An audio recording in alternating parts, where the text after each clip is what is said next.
my colleagues that continue to tell me that do not want a condition to aid. They give it to a genocidal maniac. My message to my colleagues is simple.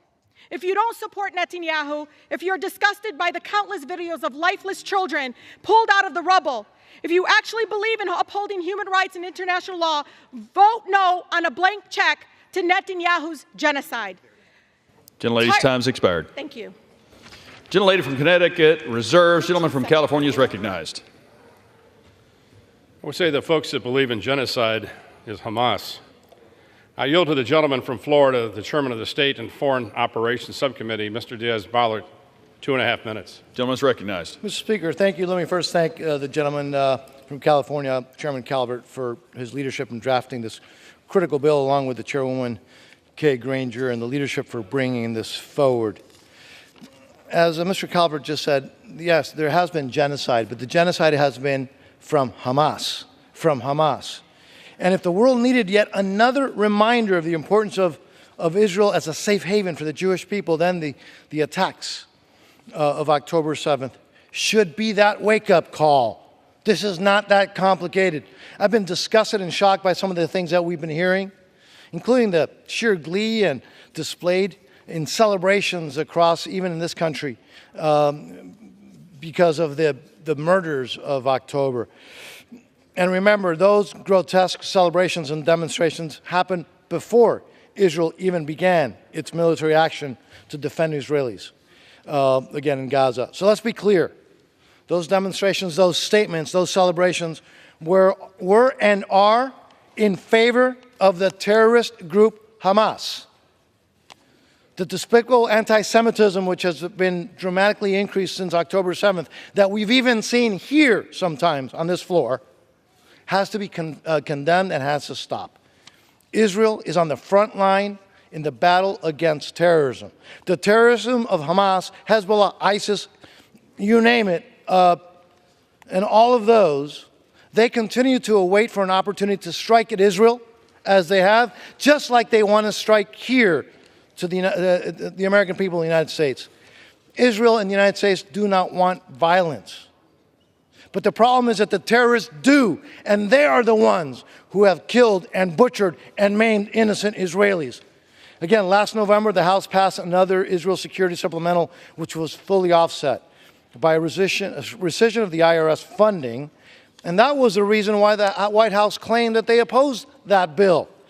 Well, now there are zero excuses to oppose this bill. This bill does one thing, Mr. Speaker. It provides urgently needed funding for our friend and ally Israel to defeat the terrorists that they are dealing with. The United States must stand with Israel and to eradicate terrorism. This is not that complicated. You can use every excuse in the world and again with the purpose of supporting Hamas and justifying the murders. This bill stands with Israel. No ifs, no ands, no buts. I'm grateful to Chairman Calvert for bringing this important piece of legislation, and I wholeheartedly support it. I yield back. Gentleman from California reserves. Gentlelady from Connecticut is recognized. Mr. Speaker, I yield 1 minute to the gentlewoman from California, the distinguished ranking member of the State and Foreign Operations Subcommittee, Ms. Lee. Gentlelady is recognized. Thank you very much. I want to thank the gentlelady for yielding and for her strong leadership. Mr. Speaker, I rise to oppose H.R. 7217. The United States and the world are facing a very dangerous time, with the risk of being pulled deeper and deeper into conflicts across the globe. Meanwhile, millions of people around the world are facing violence, dislocation, and hunger. This bill really is not a serious effort. As the ranking member of the State and Foreign Operations Subcommittee, I cannot support a bill that fails to meet the challenges of this moment and abandons those most in need of humanitarian assistance. And yes, this bill undermines the United States policy which supports a two-state solution. This bill is a blatant political stunt that is dead on arrival in the Senate. And so I urge my colleagues to oppose it. Thank you, and I yield the balance of my time. Gentlelady from Connecticut reserves. Yes. Gentleman from California is recognized. May I inquire how much time is left? Both sides. Gentleman from California has 30 seconds. The lady from Connecticut has 2 minutes. Mr. Speaker, who has the right to close? Reserve the right to close. Gentlelady from Connecticut. Yes, reserve. I'm prepared to close. Gentleman from California reserves. Gentlelady from Connecticut is recognized. Okay, thank you. A short while ago, my colleague from Arkansas said it is our solemn duty to protect our allies. Indeed, it is our solemn duty to protect our allies. Our allies in this case are Israel, yes, and we support Israel. Our ally is Ukraine, and we need to continue to support Ukraine. Our ally is Taiwan, and we need to support Taiwan. We have a solemn duty, yes, to provide humanitarian assistance to innocent civilians. We have a solemn duty to protect our border. These are not the issues that are part of this bill. This bill does not meet those solemn obligations. My Republican colleagues do not want to help Ukraine or the Indo-Pacific and Taiwan. They do not want to address border security. They talked about border security as being the key to opening up the door to foreign assistance. They said it in the White House. The Speaker did that and now has walked away from it. It is really a political sham. They do not want to promote humanitarian assistance and leave millions of innocent civilians without food, shelter, clothing. In a conversation with the director of the World Food Organization, Cynthia McCain, she said, and I asked about Gaza, she said to me, Rosa, these people are starving. It is a famine. And I believe that is as well in this process of providing assistance to just Israel and not our other allies. They do hurt Israel and isolate Israel. It is time for my colleagues to be able to, on the other side of the aisle, to put our country and our national security ahead of partisan politics. What we should do is to vote this bill down. I yield back.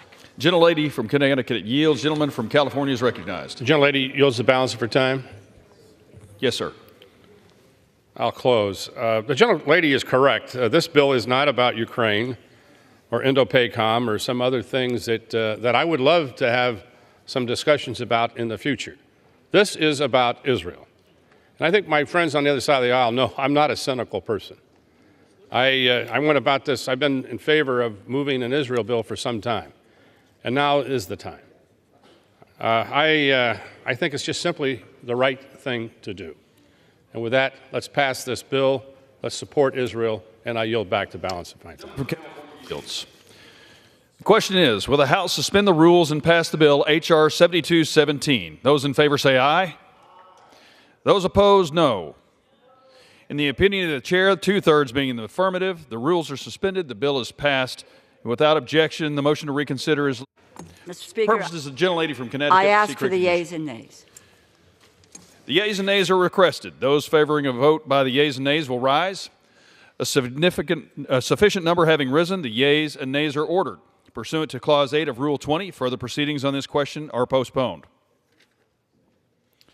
Proceedings will resume on questions previously postponed. Votes will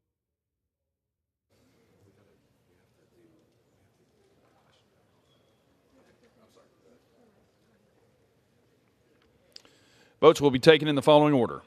The motion to suspend the rules and pass H.R. 1727 if ordered. Adoption of House Resolution 863 if ordered.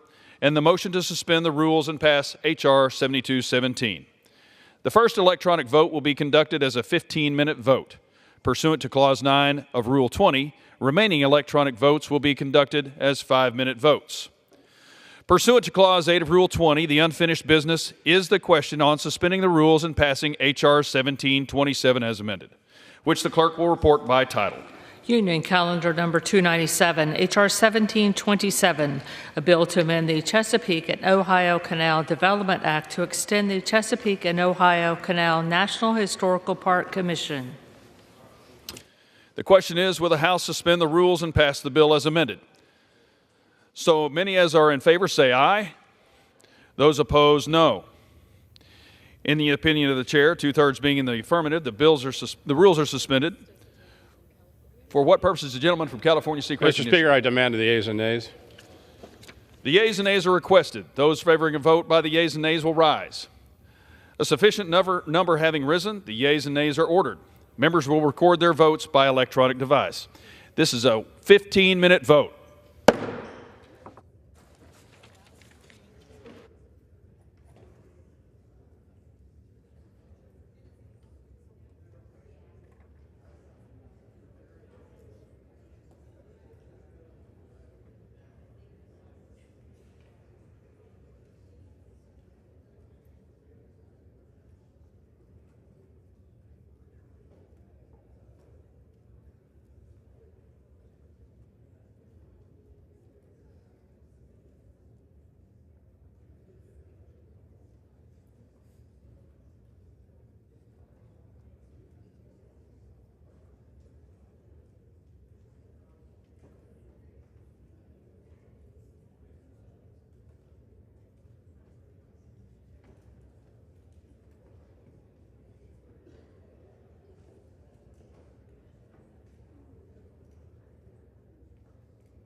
On this vote, the yeas are 427, the nays are 2, 2/3 being in the affirmative.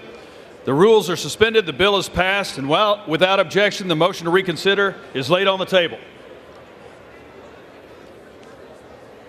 Pursuant to Clause 1C of Rule 19, further consideration of House Resolution 863 will now resume. The clerk will report the title.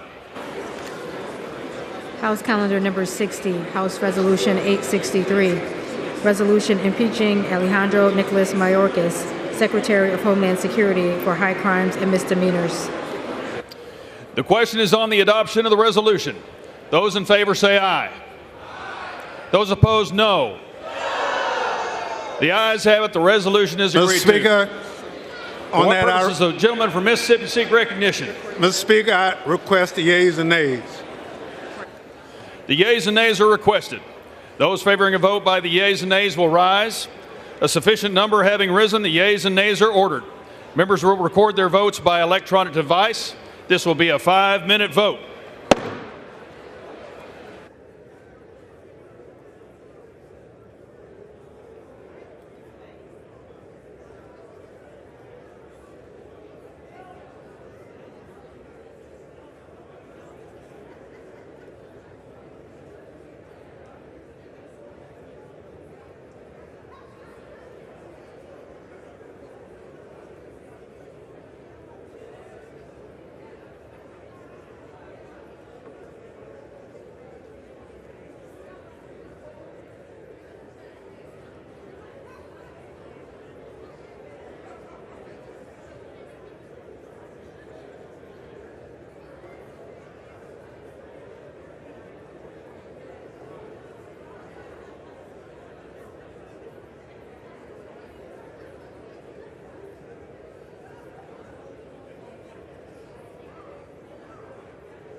Any member wishing to change your vote?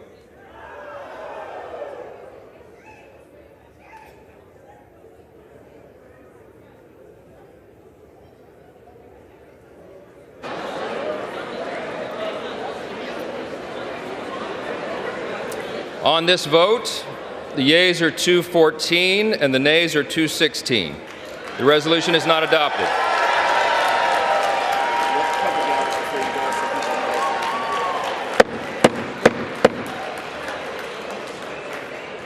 For what purpose does the gentleman from Utah seek recognition? Mr. Speaker, I have a motion at the desk. The clerk will report the motion. Mr. Moore of Utah moves to reconsider the vote on adoption of House Resolution 863. The question is on the motion to reconsider. Those in favor say aye. Aye. Those opposed say no. No. The ayes have it. Mr. Speaker. The gentleman from Utah. Mr. Speaker, I request the yeas and nays. The yeas and nays are requested. Those favoring a vote by the yeas and the nays will rise. A sufficient number having risen, the yeas and nays are ordered. Pursuant to Clause 8 of Rule 20, further proceedings on this question are postponed. Pursuant to Clause 8 of Rule 20, the unfinished business is the vote on the motion to suspend the rules and pass H.R. 7217, on which the yeas and nays are ordered. The clerk will report the title. H.R. 7217, a bill making emergency supplemental appropriations to respond to the attacks in Israel for the fiscal year ending September 30th, 2024, and for other purposes. The question is, will the House suspend the rules and pass the bill? Members will record their votes by electronic device. This is a 5-minute vote.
1 minute.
voted?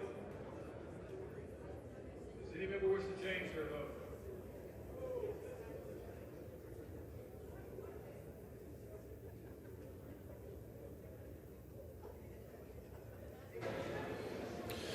On this vote, the yeas are 250, the nays are 180.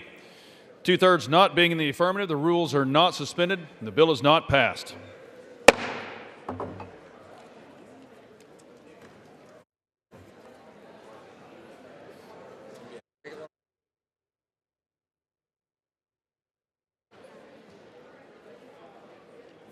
For what purposes, gentlemen from California seek recognition? Mr. Speaker, by direction of the Democratic Caucus, I offer a privileged resolution and ask for its immediate consideration.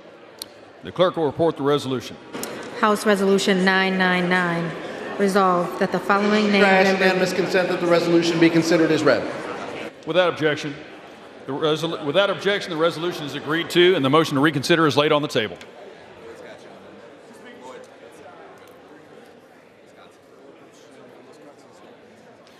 For what purposes, the gentleman from Wisconsin seek recognition? Mr. Speaker, I ask unanimous consent that the Committee on House Administration be discharged from further consideration of H-Con Res 84 and ask for its immediate consideration in the House. Clerk will report the title of the resolution. House Concurrent Resolution 84. Concurrent resolution authorizing the use of Emancipation Hall in the Capitol Visitor Center for a ceremony to present the Congressional Gold Medal collectively to the 23rd Headquarters Special Troops and the 31333rd Signal Services Company, known collectively as the Ghost Army, in recognition of unique and highly distinguished service during World War II. Without objection, the resolution is agreed to, and the motion to reconsider is laid on the table. Is there objection to the consideration of the resolution? For what purposes, gentleman from Wisconsin seek recognition? Mr. Speaker, I ask unanimous consent that the Committee on House Administration be discharged from further consideration of H-Con Res 85 and ask for its immediate consideration in the House. Clerk will report the title of the resolution. Concurrent Resolution 85.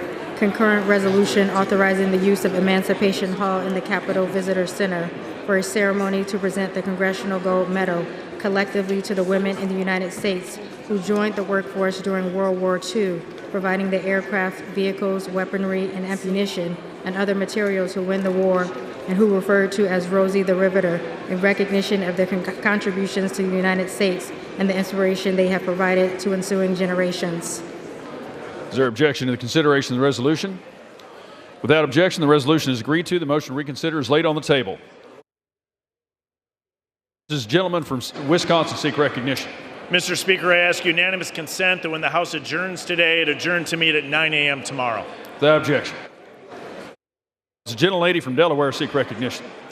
Mr. Speaker, as I ask unanimous consent that I may hereafter be considered as the first sponsor of H.R. 793, a bill originally introduced by Representative Bill Johnson of Ohio to strengthen the American workforce for the purposes of adding co-sponsors and requesting reprintings pursuant to Clause 7 of Rule 12. Without objection. Thank you, Mr. Speaker.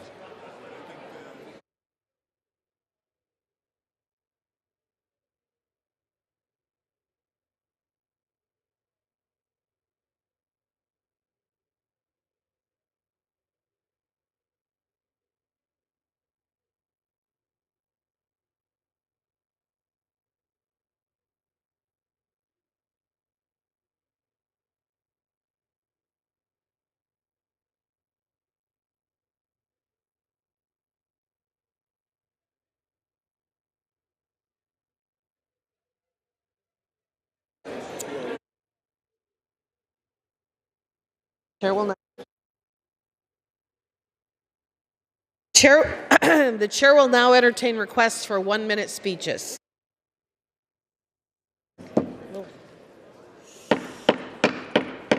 The House will be in order. Would you please take your conversations off the floor?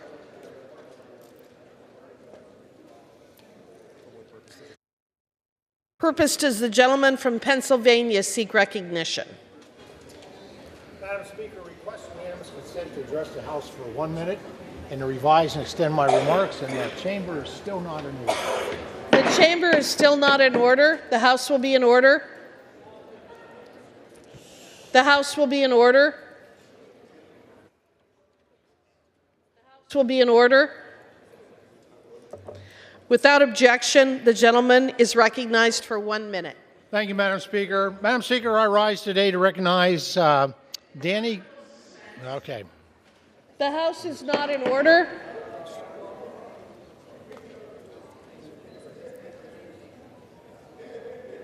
Would you please take your conversations off the floor?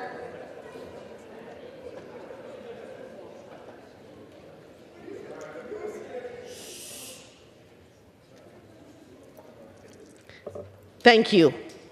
Please proceed. Madam Speaker, I rise today to recognize Danny Kugler of Kersey, Pennsylvania, in Elk County. Danny currently serves as the City of St. Mary's Parks and Recreation Director and was recently recognized by Parks and Recreation magazine with the National Recreation and Parks Association 30 Under 30 Award Young Professionals leading the way in 2024. This award is given to young professionals who raise the bar for parks and recreation profession. Danny was selected from a poll of over 100 applicants and scored on the impact of the agency's community and service population, contributions to the professional development of the field of parks and recreation, and for innovative ideas, programs, or research in the field of parks and recreation. Danny was hired as the first year-round and full-time director in June of 2029. In her 5 years serving the St. Mary's area, she's established a strong social media presence and increased membership and program participation by 40%. She's also successfully increased the city's 15 summer-only program events to 45 year-round programs and events. This is the first time in St. Mary's history that its Parks Director has been recognized for this award. Congratulations, Danny, on this much-deserved recognition, and I look forward to seeing continued growth and development of St. Mary's Parks and Recreation Department. Thank you, Madam Speaker, and I yield back the balance of my time. Thank you.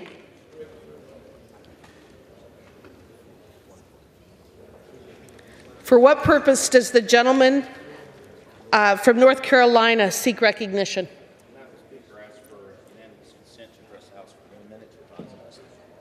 Without objection, the gentleman is recognized for 1 minute.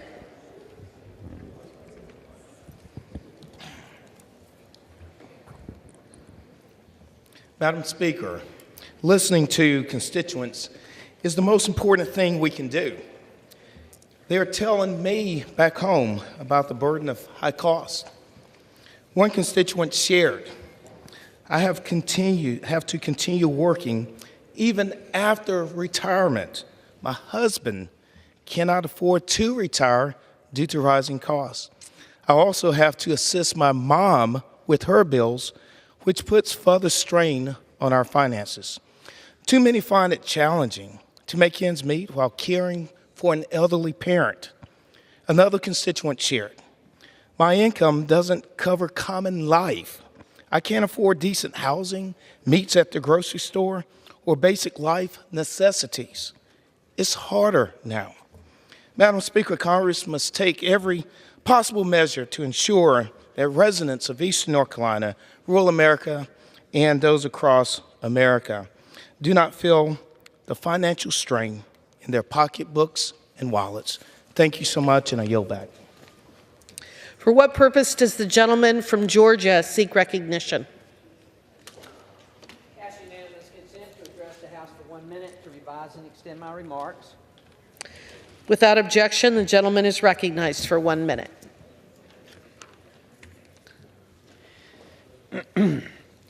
Madam Speaker, I rise today to celebrate James W. Putney, Jr., a veteran, patriot, and Grand Marshal of the 2023 Savannah Veterans Day Parade. Mr. Putney proudly led the annual Veterans Day Parade in Savannah, which is dedicated to celebrating America's heroes. His devout service and leadership have been evident since answering the call to join the United States Army at 17 years old. Over 2 decades of honorable service resulted in his retirement as a staff sergeant at Fort Benning, Georgia. In his military journey, James played vital roles as a construction and combat engineer. Post-retirement, he returned to his roots in Savannah, transitioning to a career at the Chatham County Courthouse, where he continued his service until 2016. Even in retirement, James remained actively involved in various local organizations as he continues to exemplify dedication and leadership to his community and to his country. Congratulations, James. Thank you for your service to your country and to your community. Thank you, Madam Speaker, and I yield back.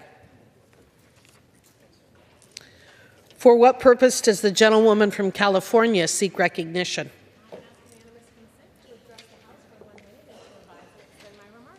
Without objection, the gentlewoman is recognized for 1 minute.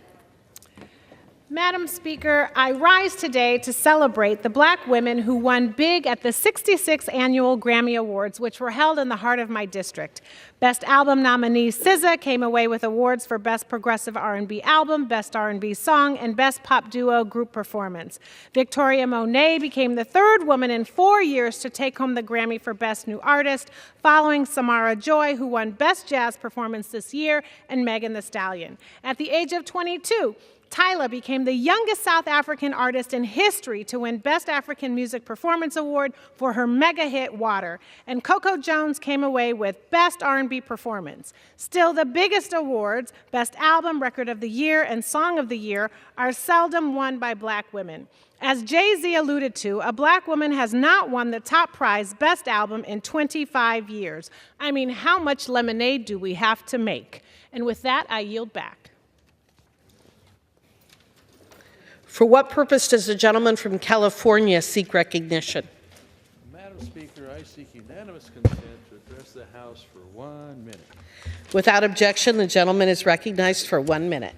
Thank you, Madam Speaker. I rise before the House tonight in support of the Israel Security Supplemental Appropriations Act.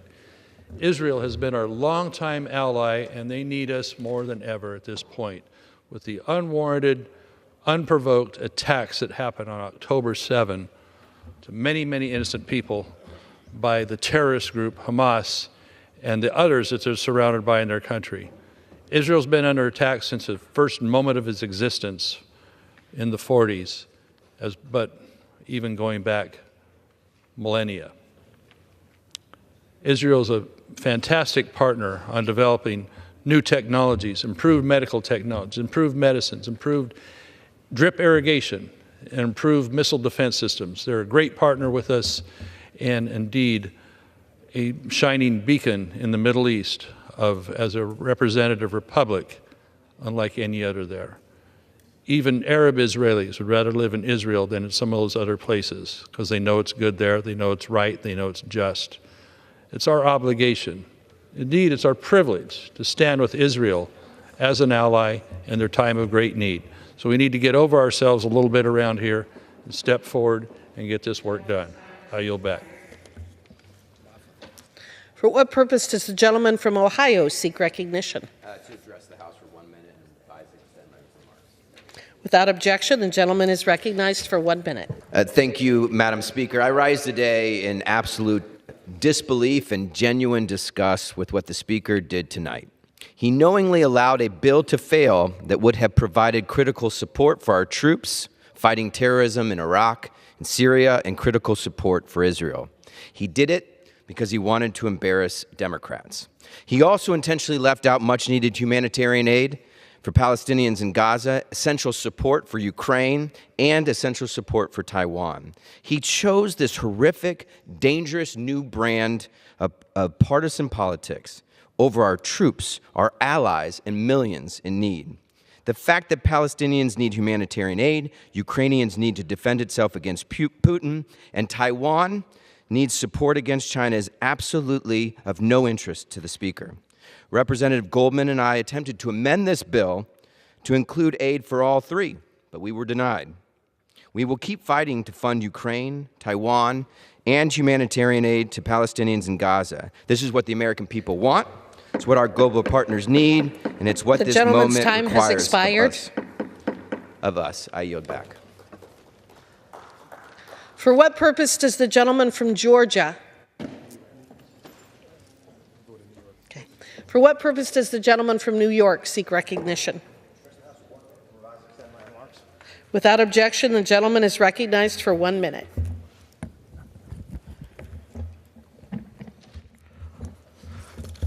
Madam Speaker, I rise this evening to salute the long-storied career of Chief Bobby Hughes of the East Meadow Fire Department, who has been in the Nassau County Fire Service for over 40 years. He rose through the ranks, becoming Chief of Department from 1997 to 1998, instrumental in forming the East Meadow Fire Department Chiefs Association. He's the current band leader of the Nassau County Firefighters Pipes and Drums, who led that very band down Pennsylvania Avenue for the inauguration of President Trump. He joined the Nassau County Fire Service Academy as an instructor in 2003 and has risen through the ranks. And this week, he will walk out of the Nassau County Fire Service Academy for the last time as the chief instructor.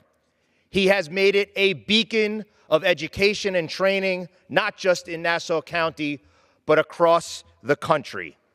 Madam Speaker, I join the Nassau County Fire Service in saluting Chief Bobby Hughes and thanking him for his career in keeping our county safe and training the future of the fire service.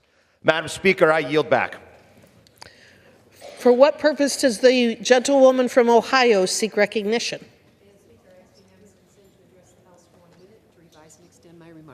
Without objection, the gentlewoman is recognized for 1 minute.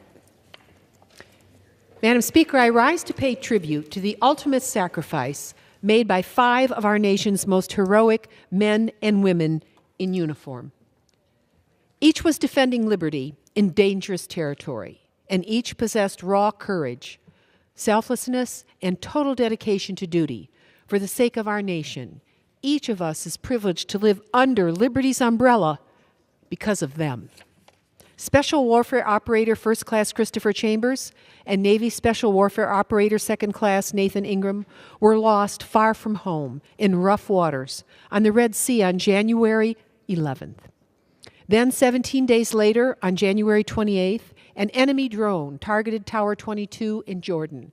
The drone, operated by Iranian-backed militia terrorists, wounded more than 40 U.S. service members, killing 3 of America's finest, Staff Sergeant William Rivers, Sergeant Kennedy Sanders, and Sergeant Brianna Moffett. While all 5 hailed from different hometowns, they served together for one united purpose: liberty, defending America against all enemies, foreign and domestic. These brave soldiers and sailors were guarding us against the hastening spiderweb of terrorism and tyranny halfway around the world. Let us pay homage and honor each of these young men and women for their ultimate sacrifice. May they rest in peace. May God bless America.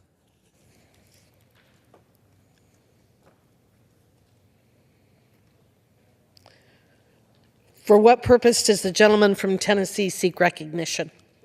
For 1 minute. Without objection, the gentleman is recognized for 1 minute. Thank you, Madam Speaker. The skullduggery of the Speaker of the House was on display today. He has no real interest in helping Israel. He has interest in scoring political points with Donald Trump. And he used Israel to do that today, and he did it a month ago. A month ago or so, he said he would support aid to Israel if it was set off with $13 or $14 million in cuts to the IRS, which would have only benefited the wealthiest tax cheats in our country. To condition aid for Israel on helping out rich tax cheats is despicable. And the skullduggery today was to separate Israel from Ukraine, a country similar to Israel that's being invaded by Russia, to try to deny its territorial integrity and to commit a genocide, just as Hamas is trying to commit a genocide in Israel. I support Israel. I also support helping with humanitarian aid the people in Gaza who have been hurt, injured, or killed. I also support helping Ukraine from having Russia do the same thing. And I support Taiwan. I do not support the Speaker. He is a man without good faith. I yield back the balance of my time. The gentleman's time has expired. For what purpose does the gentlewoman from Washington seek recognition?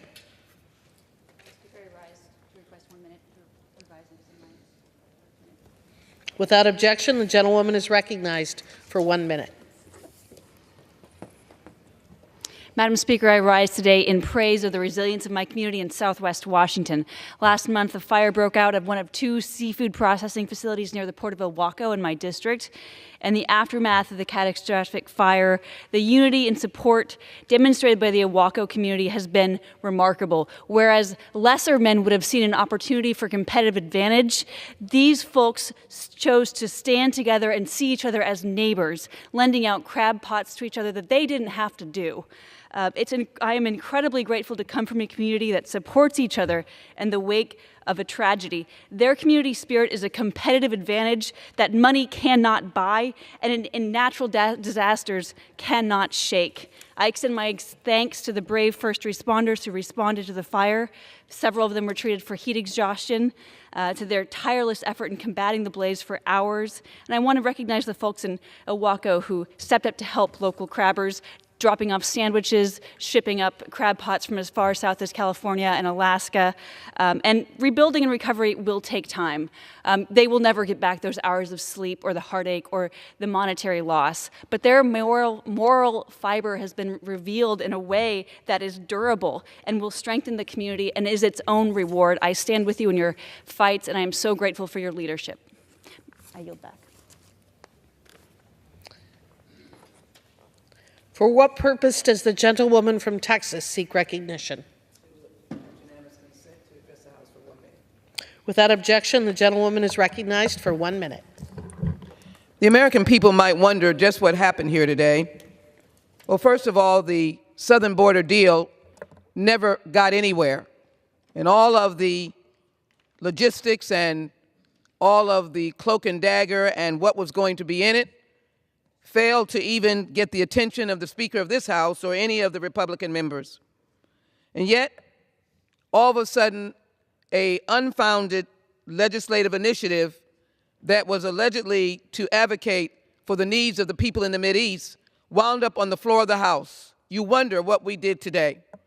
It wound up on the floor of the House with no conscience, no thought, no commitment.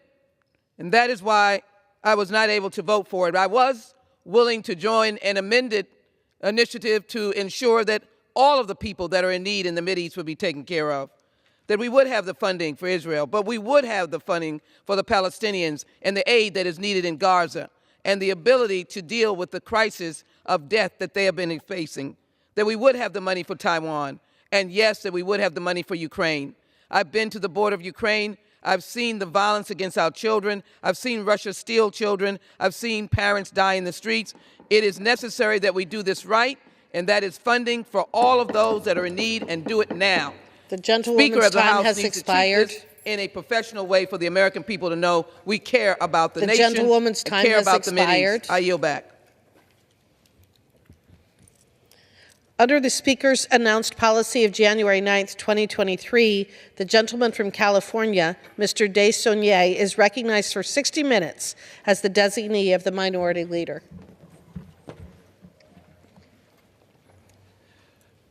Madam Speaker, I ask unanimous consent that all members have 5 legislative days in which to advise and extend their remarks and include extraneous materials on this special order. Without objection. Thank you, Madam Speaker. Madam Speaker, 6 years ago, I held a special order on a subject matter that I think is extremely important to this country and to the developed world, the issue of growing inequality. It's been 4 years since COVID-19 pandemic began, and it's more relevant now than ever because, unfortunately, it's gotten worse. The concentration of wealth in the United States of America is not fair, it's not American, and it is driving multiple social and behavioral health issues that more and more research points to and verifies. The pandemic has laid bare the deep disparities that exist in the United States and worsened the gap between the richest and poorest Americans. And it has helped eviscerate, in many ways, American middle class. The president has tried his very best, and in the 2 years the Democrats had control of both houses and the president was in the White House, we did much to begin to change this rising tide of inequality. Rising inequality incurs costs that harm us all, but not just those at the bottom of the income distribution. It hurts America. Next to me is a statistical diagram of the Gini quotient that's accepted by economists around the world as the best statistical measurement for inequality. And you can see, just since 1993, it's steadily gone up with the pandemic at the end. I'm pleased to have a couple of my colleagues and friends to be here to speak on this, and I'd like to Now, welcome the gentleman from Tennessee to make a few comments.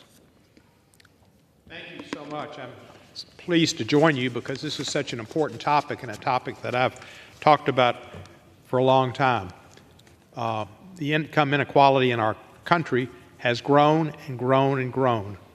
And the tax cuts of Donald Trump, which I voted against, contributed to it greatly.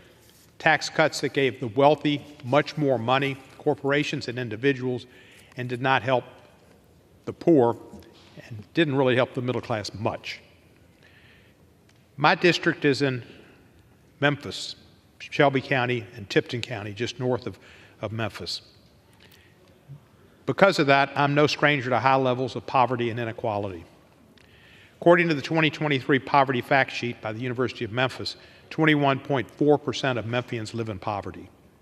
The overall poverty rate for Black and Latino Memphians is almost double that of white and Caucasian residents, roughly 27% for Black and Latino residents compared to 10% of whites. The child poverty rate is 32.7, a number that has been declining in recent years due to the child tax credits, but still far too high, and we don't know how much the child tax credits will be available to people this coming year. In 2022, the child poverty rate in African American and Latino communities was 3 times that of white families, 30% to 10. What hope does that give young African American and Latino children? The root causes of poverty often come down to access and opportunity. Childhood poverty is directly related to the financial status of the children's parents. Many young adults in Memphis have parents and grandparents who were prohibited from buying houses in certain areas, redlining, which is still a practice in Memphis and has been highlighted recently when one of the banks in Memphis was charged with such and pled guilty to such, I believe. And that has restricted access to home loans and mortgage protections as well. Because of redlining, many families did not have the opportunity to buy desirable houses. These policies were legal until 1968, so it's not ancient history. The impact of redlining continues as many families were unable to build generational wealth. Now poor families need access to services like citywide internet, subsidized child care, and supportive mortgage rates. And we've tried to do some of those things, but unfortunately it's not been a bipartisan effort. It's mostly been an effort by Democrats. Tennessee is nationally ranked as a low tax state, but that's not the case for the poorest families. The taxes are regressive. It's a sales tax dependent state, and that taxes the poor at the most regressive manner. The poorest 20% of Tennessee residents pay a significantly higher percentage of their income in state and local taxes than any other group in the state. Low-income families are paying high amounts of taxes while at the same time receiving lower levels of access to services and opportunities for economic mobility. Tennessee remains as one of the 10 remaining states that have not expanded Medicaid. That is truly sorrowful and immoral. If Tennessee were to expand as 40 other states in the District of Columbia have, lower-earning workers would have access to affordable health care, and their families would worry less about the impacts of seeking treatment for an illness. $1 billion+ a year have been turned down by our state legislature because they don't care about taking care of the poor. Matthew 25 talks about healing. I saw people that were naked and I clothed them. I saw people that were sick and I fed them, and I saw people who were sick and I healed them. Some people say they live by the Bible. If you want to know where my politics are, just look to the Bible. Well, some of those people that speak it the most don't know Matthew 25. Measures combating childhood poverty and closing the income-wealth gap among diverse groups are vital in my district and hope to make more progress on the issue.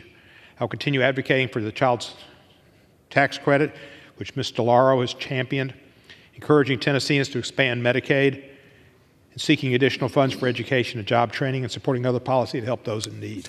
I thank Mr. DeSaulnier for having the moral courage and the will to bring this special order to the people that are watching. It's an important issue, and it pains me to see our country becoming more and more divided. Thank you. Thank you, Mr. Cohen. I'd now like to recognize someone who spoke at my first effort at this, the very esteemed ranking member of the Appropriations Committee, Ms. DeLauro from Connecticut. Thank you. I thank the gentleman so very much, and I so appreciate what you are accomplishing here this evening, is to shine a light on the issue of poverty in this nation. And you know, we have searched and searched and searched over decades for what is the antidote to poverty, and particularly on child poverty. And I'm often reminded, this might sound like a little nerdy, but you know, the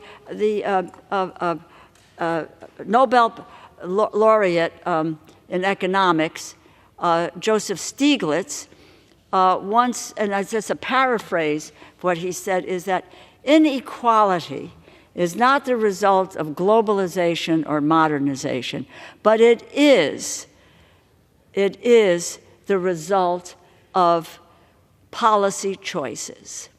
And you know, this body that we are blessed to be able to serve in deals with policy choices, which means that we can have a profound effect on poverty, child poverty, and reducing that in our nation. And I suppose I'll just reflect on, and I pick up a little from what Congressman Cohen said. You know, the House passed a tax bill last week that would continue to exacerbate child poverty in the United States. Public policy choices. So I want to say a thank you to Mr. DeSaulnier bringing us together tonight. And you know, as I said, and I so stated last week, in good conscience, I couldn't vote for a deal that was so lopsidedly benefiting big corporations, while failing to ensure a substantial tax cut to middle and working class families. It was deeply inequitable. We have seen the greatest rise in inequality, and we have seen corporations make super profits at the expense of the consumer. And so for me, it was a mockery of who representative government works for. Who are we here to support? The bill, it's massive tax cuts for big corporations, and it denies middle-class families economic security that they had. And we were successful with the American Rescue Plan. We were successful in having a child tax credit. And to be truthful, I started out wanting to make it permanent. I was told that can't be, it was too expensive, that it should be for 5 years. They said, no, it can't be for 5 years. Well, what about 3 years? No, it can't be 3 years. And they said 1 year. And I was asked, will you take 1 year? Of course, with the expanded child tax credit. $3,000 for kids, you know, 6 to 17, $3,600 for 6 years and under, monthly benefits for a family. And so I said yes. And then I was also told at that time, Rosa, once it is out there, it's not going to go away. It went away. It expired. And we had a chance last week to redress that balance and bring it back. And in my view, that was a missed opportunity. And once again, it is there, taken away, pulling the rug out from under working families, middle-class families, vulnerable families, and driving them into poverty once again because we reduced the poverty rate. That's what the bill did. And now it's gone from 5.2% to 12.4%. Hunger has risen, and it went down when we had the child tax credit. And the tax credit was the largest middle-class tax cut in history. Middle-class tax cut. So we got billions of dollars in tax relief for the wealthy, and the way I put it, pennies for the poor. That's what it's about. You know, and you want to talk about cost benefit? Returns $8 a child tax credit for every dollar spent. And we leave $1 trillion, child poverty in the United States costs us $1 trillion every year. And we would return 84 cents on the dollar to the taxpayer with the child tax credit. So, you know, it's a vast giveaway. Billionaires and corporations, just a couple of examples. Dish Network, FedEx, Salesforce, T-Mobile. They pay no federal income tax under the Trump tax law. You think about it for a second. Netflix will have a negative tax rate in 2024, 2025 because of this tax bill. That means that they get money back. They pay no taxes. And then on top of that, November 2023, they announced they would raise prices on subscribers. They add an extra $24 to $36 to what subscribers have to pay each year to maintain service.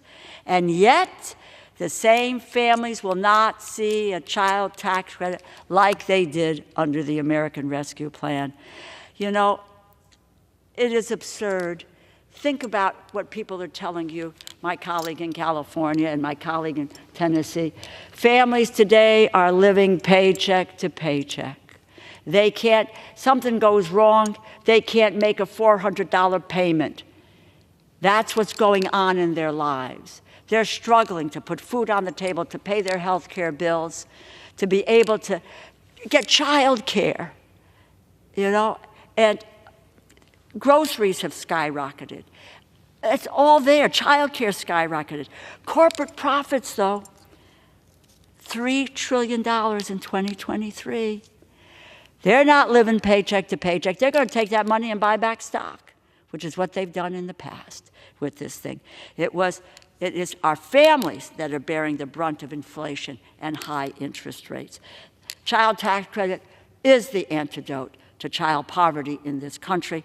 It's a successful tool that lifted millions out of poverty literally overnight. So, you know,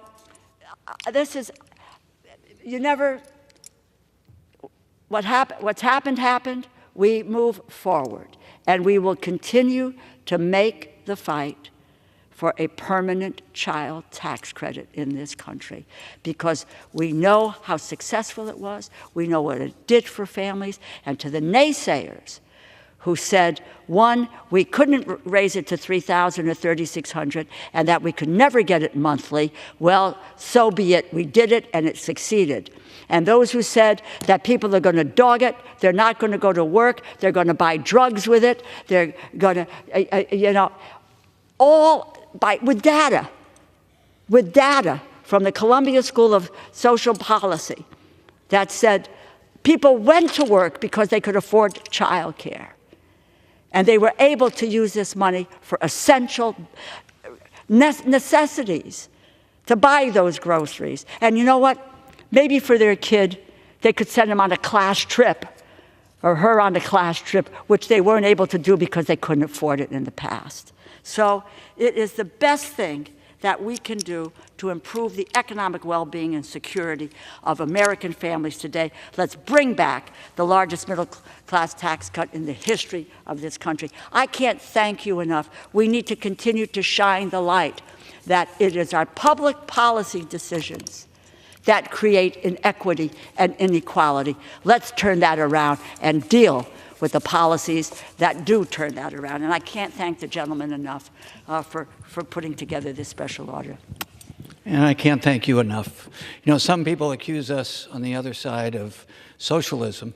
You and I, who learned our rosary and our Catholic and Christian upbringing, Amen. It was about the social contract of St. Matthew's. Oh, God. And the Bible of, to those who much is given, much is expected. Much is expected. Our Catholicism is rich with social justice. And I look at, in God we trust, and this body really needs to carry out social justice in a way that it doesn't do these days. You can have individual responsibility in this country, and you can have social responsibility, that's right. And that's when we've been the most successful. When Eisenhower was president, when the middle class was strong, and the union movement was strong, and people got the GI Bill, and he implemented in his own way what Franklin Roosevelt put together, that's when this economy was the best. It was growing at over 6% GDP year over year, and it was benefiting everybody. And I'll tell you, one of the things that brought me to this was when I was a Republican restaurant owner, you would read in the trade journals about disposable income. And this is our friend Bob Reich's argument and Stiglitz's argument. Mm-hmm. If you don't have disposable income, it hurts everybody. Unfortunately, now people at places like the Roosevelt Institute, our friends, say that no, more and more the top 1% is just selling to themselves and gating themselves off. Mm-hmm. And as Thomas Piketty has said, the inevitability in Western history, when you get to this level of inequality, is social disruption and civil distress. Mm-hmm. And if we don't fix it here, we'll have more of what happened a few years ago outside this chamber. Amen. Amen. Thank you so much. I thank my colleague. Madam Speaker, I'm going to go through my presentation, but I do want to thank my two colleagues. There may be one or two others on the way. I want to start by talking about poverty in America. I'm going to date myself again. Michael Harrington, the other America, talked about poverty over 50 years ago, about how people in rural America were suffering. But we had the optics of how well people were doing in places where fortunate enough where many of us live. But it was rural America that Michael Harrington talked about. And again, he was talking about the social contract in the Gospel of Matthew. Nearly 40 million people, or 11% of the U.S. population, lived in poverty in 2021. 1 in 3 Americans live in a household making $55,000 or less. And while many of them are technically above the official poverty line, they're still struggling to make ends meet, that $400 in unexpected expense. In 2019, the U.S. child poverty rate was double that of our peer nations, including Germany, Canada, and South Korea. The relief we delivered to families during the pandemic made a massive impact on people's lives, including the leadership of Ms. Delora. The expanded child tax credit, which she mentioned, robust unemployment insurance, and emergency rental assistance all helped to keep families afloat during unprecedented economic hardship and an international pandemic. Now we're coming out of it, and those funds are going away. They did their intended purpose, but now we're at a tipping point. The expanded child tax credit alone led to stunning reduction in child poverty. This effort, spearheaded by my good friend, Ms. Delora, kept 5.3 million people above the poverty line, and between 2020 and 2021, child poverty rate plunged to 4.5 percentage points.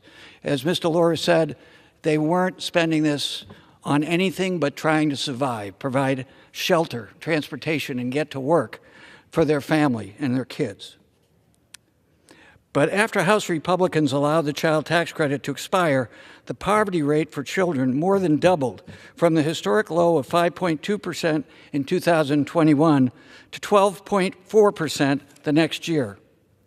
If the child tax credit had been sustained at the levels from the pandemic, 3 million additional American children would have been kept out of poverty. 3 million. Wonder what they're doing this evening. According to the analysis of the Center for Budget and Policy Priorities, while the child tax credit in 2021, in 6 months, we reduced child poverty almost half. We know how to do this, folks. We know what works. We just have to invest and prioritize lifting up the most vulnerable people amongst us. And what will they do? The vast majority will work and be honorable and take that money for a very high return on investment for all of us. So wealth distribution. As you can see in this chart, data from the Congressional Budget Office shows that from 1989 to 2019, the total wealth held by families in the top 10% increased by 240%, from about $24 trillion to $82 trillion. $24 trillion to $82 trillion for the top 10%. While the wealth held by families in other percentiles increased far more slowly or even remained flat, wealth is skewed to the top of the wealth distribution in the United States of America. Families in the top 10% of distribution have held more than 2/3 of all wealth, and families in the bottom half of the distribution held only 2% of total wealth. I, like most Americans, want people to be compensated for their creativity, for their innovation, their hard work. But this confrontation, this distribution punishes 90% of the American public, and even higher when you get deeper into the numbers. The total wealth held by American families tripled from 1989 to 2019. But the growth was far from uniform for everyone. Over those 3 decades, 30 years, 3 decades, families in the top 10% saw their share of wealth increase by around 30%. For families in the bottom half of the wealth distribution, their share declined from 4% to just 2%. So even before the pandemic started, which we know has worsened this, the concentration of wealth among those at the very top has gotten significantly worse. This is not about class warfare. This is about fighting for all of us. This has been true in our history. When we went through the Gilded Age, similar thing happened. We got depression and 2 world wars. Who fought those wars? Who fought to try to get back so that they take care of their families? Not the wealthiest, but most Americans who are going out and working hard to get a paycheck. And as Mr. Laura said, unfortunately, history is repeating ourselves. And my fear is coming out of the pandemic, even with our growth, even what the president's done with unemployment at historic lows and wages coming up, it's not enough. We have to change this, and it should be in a bipartisan, analytical basis in this House and in this Congress. What we've done has had real impacts on those who are left out. It's not just that those at the top are better off than everyone else. As the richest among us are able to concentrate their wealth, they lock away their money in investments that research shows never get spent in the economy. Middle-income people spend their money. They consume. They go to restaurants. That's better for everybody. Wealthier people, research by Stiglitz and others shown, is generally retained in that group of people, and it's even more so. It's becoming more concentrated as they spend money amongst themselves and leave everyone else out. As inequality increases, it becomes more difficult for those not born into privilege to climb the ladder and build a better life, further enriching and growing inequality. This country is supposed to be merit and hard work and equality of opportunity. We're doing the opposite right now in this country, and it's because of policies here. Let's talk about worker compensation. This is not worker compensation as when you get injured, although that should be better. This is wages versus capital. Lincoln once famously said, when he his first address to Congress before the Civil War, when he was trying to hold the country together, he said, wages, labor, in his word, and capital must always be equal and balanced in the United States. For if capital ever becomes dominant, we've lost democracy.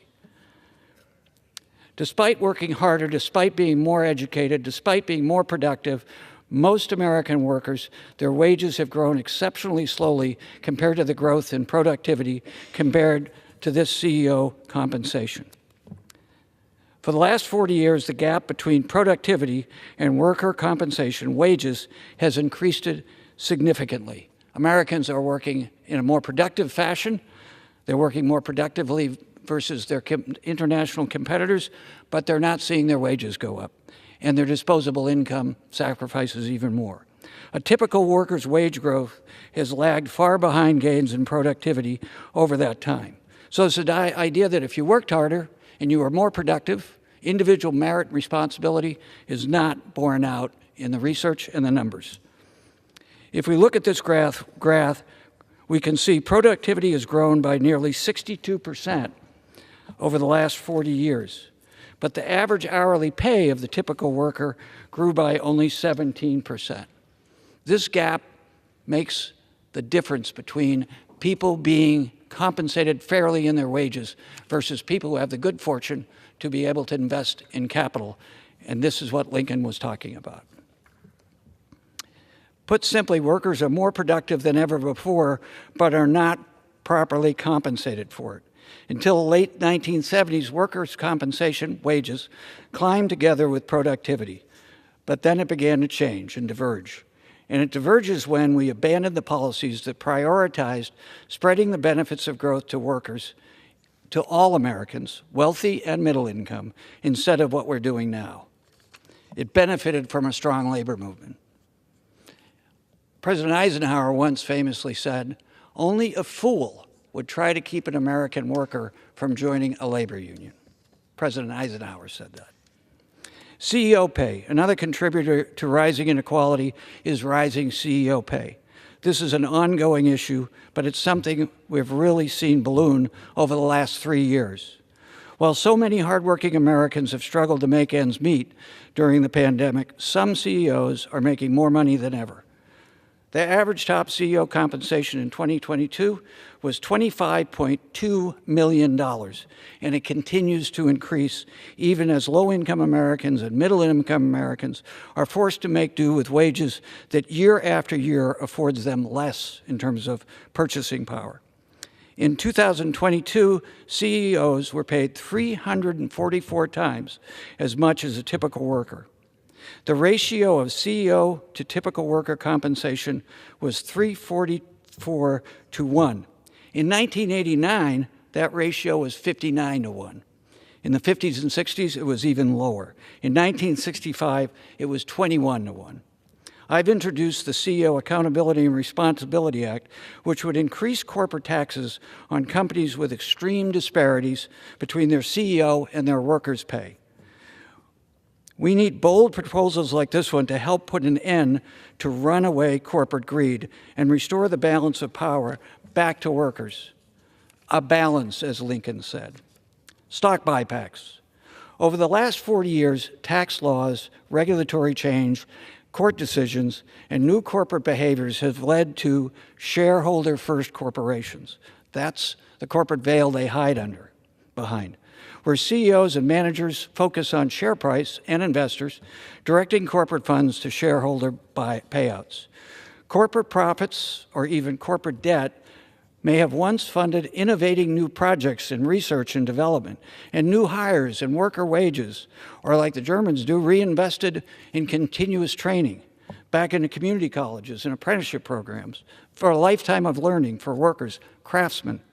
In the 1960s and 1970s, 40 cents were invested for every dollar a company earned or borrowed. But since the 1980s, invested back in their workforce, less than 10 cents of each borrowed dollar is invested that way. Instead, executives are using their profits to pay themselves and their wealthy shareholders. Over the past 30 years, payouts to wealthy shareholders have averaged 90% of all corporate profits. We need Robin Hood. This has led to skyrocketing use of stock buybacks. When companies purchase back their own stock from shareholders in an open market and reabsorb the ownership that was previously sold to the other investors, the use of stock buybacks was essentially banned, except under rare circumstances, until Ronald Reagan and his Security Exchange Commission. In 1982, a strategy for companies to artificially raise their open market stock prices and boost earnings per share. In 1982, during the Reagan administration, the Security Exchange Commission passed a rule that deregulated buybacks, allowing companies to buy their own stock without being charged with stock manipulation and incentivizing them, as Mr. Laura said, to avoid taxes. Where did those taxes go? Not to all of us, but back to the top 1% and their investors. Again, Lincoln, wages and capital should be balanced. The increased stock prices do not reflect an actual improvement in the processes of the company and may serve as a cover for financial difficulties in the long run. This is why I think Republicans and Democrats should be concerned, perhaps for different reasons and motivations, but the underlying rot in our economy is a problem, as exemplified by Thomas Piketty, and as he illustrated in his detailed history of other economies when this happened around the world. Stock buybacks are just an excuse for companies to reward stockholders and increase dividends while avoiding employee wages and compensation and investments back into their companies. In an investigation of 449 companies listed on the S&P from 2003 to 2012, companies used 54% of earnings to buy back its own stock and 37% on dividends of those earnings. The increased use of stock buybacks by corporations is a way that companies pad their profits and their mediocre corporate management and support their executives at the expense of all of us and their workers. Over the last 5 years, the top 20 S&P 500 companies spent a staggering $1.24 trillion buying back their own shares. Last year, Chevron, which is headquartered in my district, said it would triple its budget for stock buybacks from $75 billion, and Meta, the parent of Facebook, which is near my district in the Bay Area, unveiled a $40 billion payback. The Brookings Institute looked at the actions of 22 iconic American corporations, who alone employ over 7 million frontline workers, including the world's most popular brands in retail, delivery, and entertainment sectors, like Amazon, Disney, FedEx, Home Depot, and Hilton. In the first 2 years of the pandemic, they earned even more. In that time period, company shareholders at these companies grew $1.5 trillion richer, while workers got less than 2% of the benefit. $1.5 trillion and 2% of the benefit for their workforce. Doesn't sound like what Lincoln wanted. And they spent nearly 40% of their profit on stock buybacks. Rising shareholder payments are linked with declining employee compensation and increased income inequality. Gains of stock buybacks are also concentrated amongst the already uber wealthy. Around 58% of American households own stock. That's good. But about 93% of household stock market wealth is held by the top 10%. While our investment in good, strong pension retirement, and I'm proud to be the ranking member on the Health, Employment, Labor, and Pension Subcommittee of the Education and Labor Committee, those investments in everybody's pensions are good and benefit everybody. The problem is most of those investments are going to the wealthiest amongst us. And it creates the risk for all of us when this stops and it's not handled appropriately for everyone's benefit. An analysis by the Institute of Policy Studies showed that the richest 10% of U.S. households own roughly $42.7 trillion in stock market wealth, and the richest 1% own $25 trillion. The bottom half of households own less than $500 billion. Top 1% owns $25 trillion in the stock market. The bottom half holds less than $500 billion. Just 1% of stock market wealth. Sad. Corporations are spending more and more of their net incomes on buybacks rather than innovation and capital improvements and compensating their workers well for more productivity and ultimately more innovation and more disposable income for people like myself when I was in the restaurant business to go out and support those other jobs. Corporations are spending more and more of their net incomes or buybacks in recent years to enrich their executives and their shareholders, and it comes at real cost for their employees who have decidedly not seen the same kind of increases in their take-home pay or their disposable income or their ability to go out and consume and take care of their kids. Labor unions and strikes. Workers across industry are fed up with lagging wages and the benefits that are disproportionately given to the top 1%.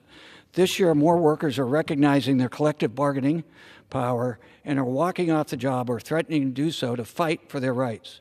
In Hollywood, in auto factories, and food service across the country, workers are fighting for fair compensation, safe workplaces, and job security. Public approval for labor unions in this country has skyrocketed to over 60%. Americans are waking up to these disparities and the unfairness and the lack of us supporting the American dream for everybody and rewarding hard work and responsibility. And then there's the outside influence of the uber wealthy in elections right here in this House. It's been a big issue in the United States and has drastically expanded since the 5-4 Supreme Court decision on Citizens United, allowing for independent expenditures. The Citizens United decision enabled corporations and other outside groups to spend unlimited amounts of money on elections. It opened the door to unlimited donations to super PACs, which function as a surrogate to campaigns despite being banned from coordinating directly with them. these numbers have skyrocketed. The impacts have been far-reaching and continue to get worse every election cycle.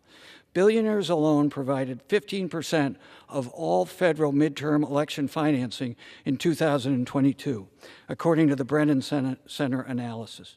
Just 21 of the biggest donor families, 21 families, each spent at least $15 million in one election cycle, or a total of $783 million in that cycle. $783 million.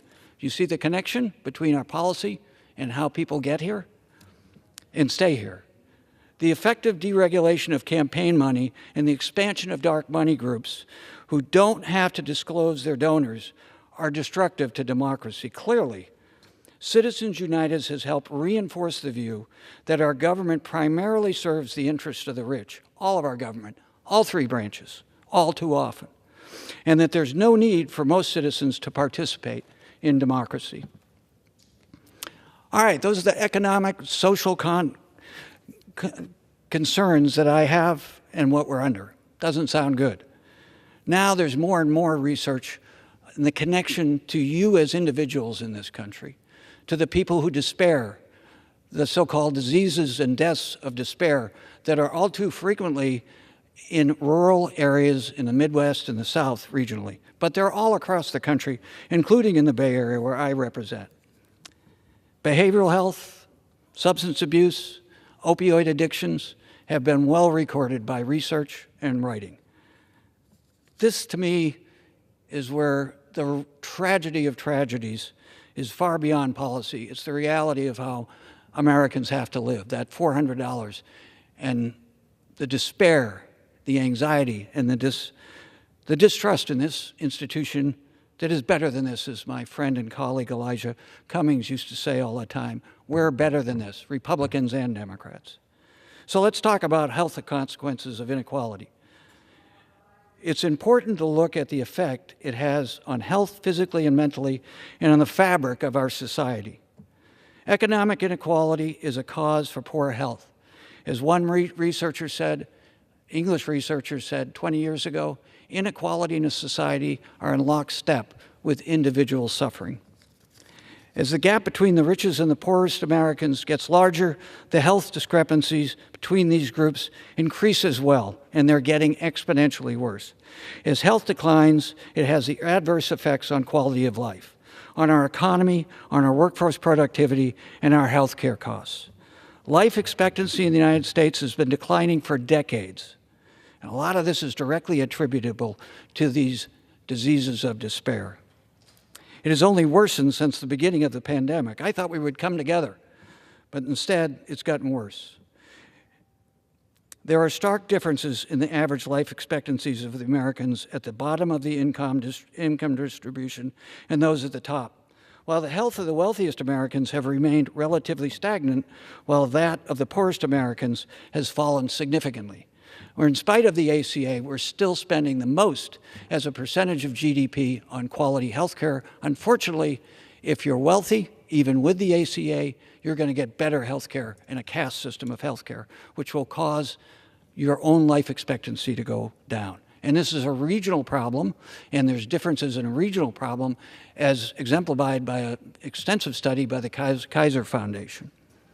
There is a strong relationship with the level of income inequality and the percentage of population that suffers from mental health. So it's physical health, but mental health. The prevalence of anxiety disorders, impulse control disorders, and even severe mental health illnesses are correlated to inequality. Chronic stress or lack of social support increases the risk of ill health, both physical and mental. The CDC has recently highlighted the the outrage of the mental health of high school students, our kids, which is worsened by the COVID-19 pandemic. In 2021, more than 4 in 10 students felt persistently sad or hopeless and depressed. More than 1 in 5 seriously considered attempting suicide, and particularly for young women, as the CDC and the Surgeon General has pointed out to us. This is a crisis, folks. For all of us who are fortunate enough to have kids, we should be extremely sensitive to what we're giving as a legacy and the tragedy that we're committing to the future of this country and young people, irrespective of where they live or which party their families and parents are registered to. We should be doing a lot more to support mental health and behavioral health in this country, and that includes making mental health care more affordable and more accessible. Since the ACA in parity, there's been a 300% increase in people seeking out behavioral health. There's been a similar decrease in the number of young people going into the field because of the exorbitant cost of getting a degree. Talk about supply and demand. Social support and social networks are important for psychological well-being, both for individuals in this country, and there is a very tied connection. These are important determinants of population health, and they deteriorate in unequal societies. Aggressively targeting income inequality will lead to better health outcomes for more Americans. The same research by English experts years ago said that, again, the correlation between both, but they also said the remedy was not just more services. The biggest, most effective remedy is dealing with the societal, tax, and regulatory impact of this concentration of wealth and continuing to reward it.